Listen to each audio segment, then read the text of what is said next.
Hello everyone, myself Sanskar Singh from IIPS. I am here to illustrate the Prim's algorithm for finding the minimum spanning tree. Let us see what we will study today. We will study the history and the creation of Prim's algorithm, an introduction to Prim's algorithm, an example to understand how this algorithm works, a pseudocode and step table method to find its time complexity. Let us know something about Prim's algorithm. The algorithm was discovered in 1930 by a mathematician Wojciech Janek and later independently by computer scientist Robert C. Prim, after which this algorithm is named.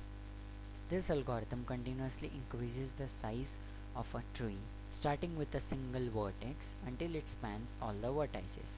This means that we start from a single vertex and then the tree grows on while finding a minimum spanning tree until it spans all the vertices in the graph.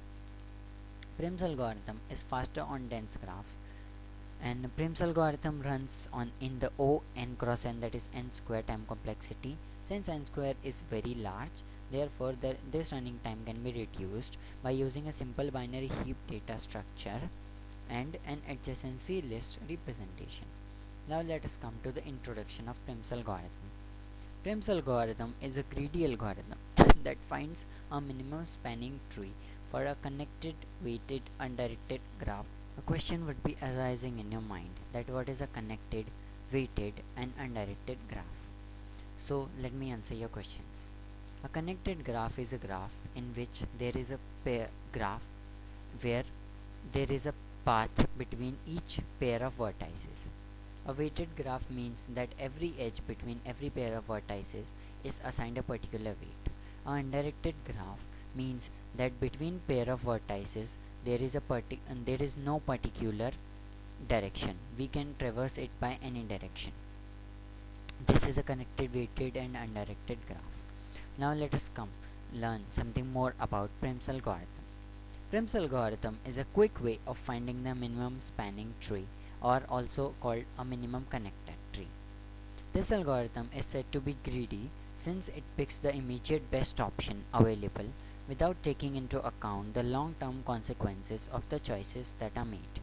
This means that it is known as greedy because it chooses the best possible path from the nearest path without the long-term consequences that it would be suffering from. Let's see an example to understand how a Prim's algorithm works.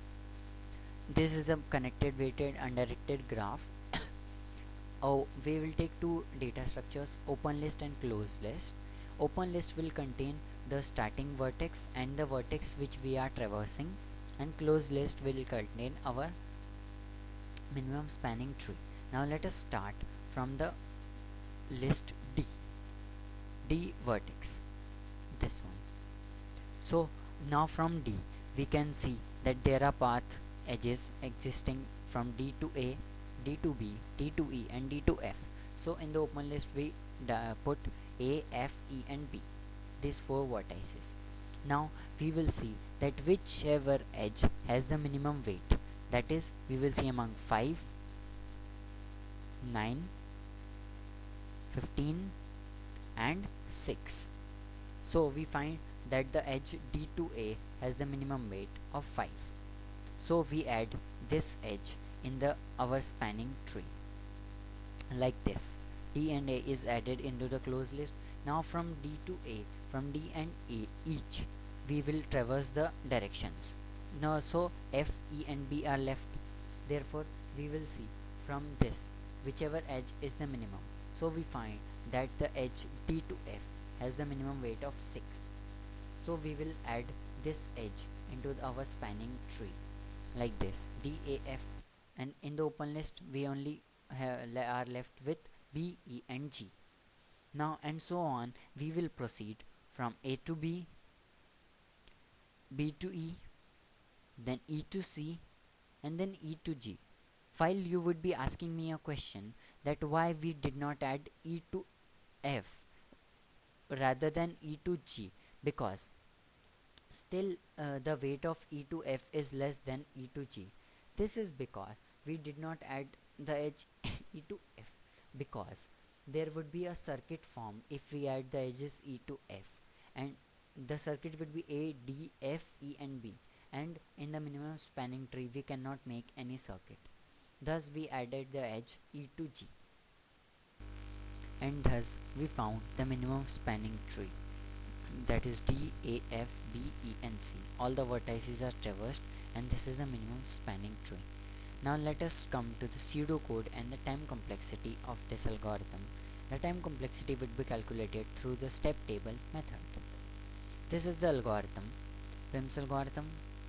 E is the number of edges, cost is the weight assigned to each edge, n is the number of vertices, and t will be a temporary variable that we will use. As per E means that the steps per execution, that means the steps.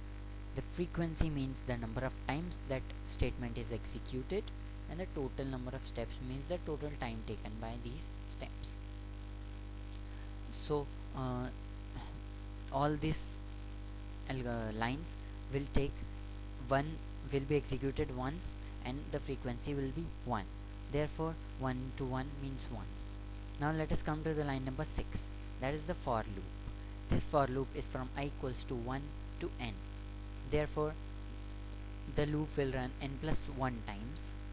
Therefore the frequency is n plus 1, and so the total steps comes out to be n plus 1, and so on.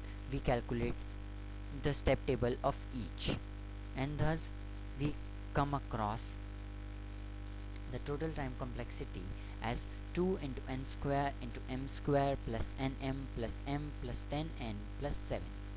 Here we can see that the dominating term is nm square. Therefore that is the number of vertices v in the graph G. Hence the approximate time complexity of the Prim's algorithm comes out to be of the order v cross v, where v is the number of edges. Thank you for listening. Have a nice day.